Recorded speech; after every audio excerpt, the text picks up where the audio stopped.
Hi, welcome back everyone. And now Sarah's going to tell us about her own exciting home buying experience. She was a first-time home buyer and she had a very exciting experience, so she's going to share that with us. Thanks, Brian. Hi, everybody. So yeah, today I thought it'd be a little different to talk about my own journey and what I discovered. So I discovered a couple things that I thought would be really helpful to the consumer. I had a wonderful experience. I had the best representation. And, you know, I discovered a couple things I really wanted to talk about that I thought would be interesting. So, number one is your landscape and your trees on the property.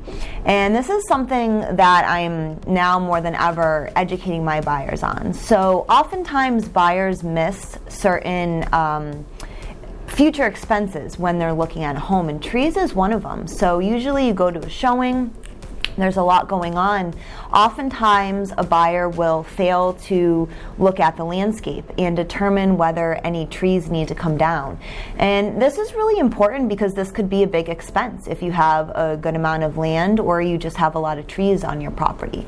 So I discovered with my own home that there were several trees that needed to come down, and it was an expense that I needed to budget for. So something to always pay attention to when you're out looking at a home. The second thing that I discovered was insulation.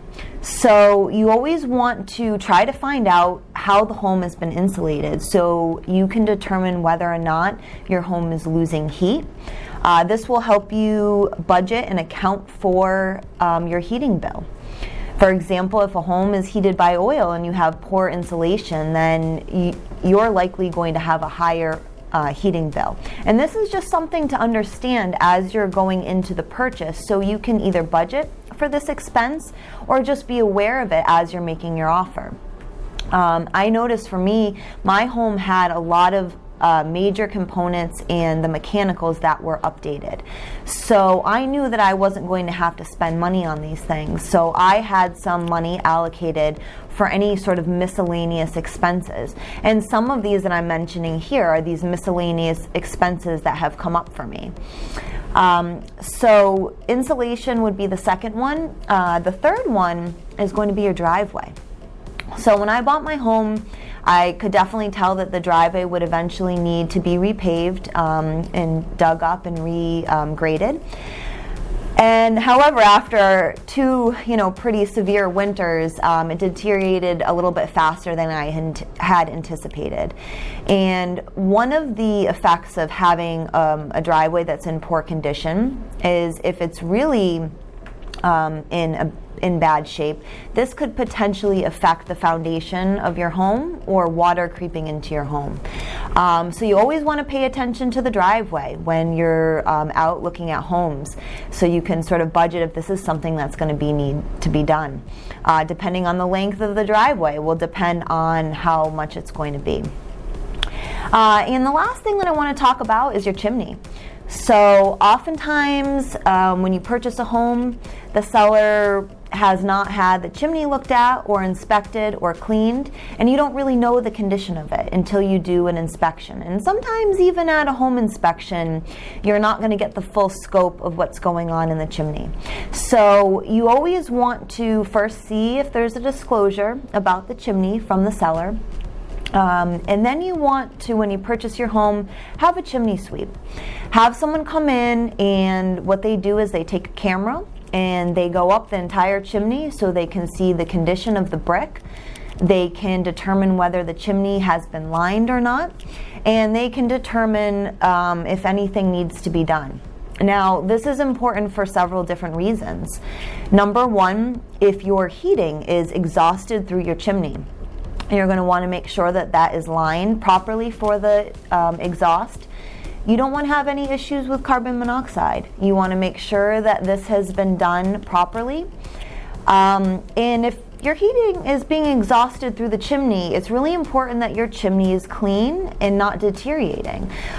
This is a safety issue. And one of the other things that I learned was that if the chimney is in good shape, you could actually potentially budget to purchase a wood stove, which could potentially help with your heating costs. Now, this may or may not be ideal for your own situation. But if you're going to be staying in the home long term, you may want to consider putting a wood stove in. They make a lot of wood stoves that are very efficient and will heat your home to almost up to 92%, depending on the stove. In my case, my home is oil, and I don't have any gas to my home, and there is actually not any gas on my street. So I don't have the option of converting to a gas heating system. So for me, if this is going to be a long-term home for me, I may budget to install a wood stove.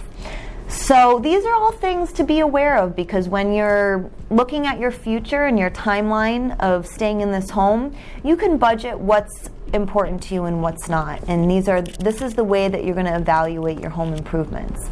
So I hope this information was helpful to you. Again, most important, if you have questions regarding some of these items, reach out to your realtor.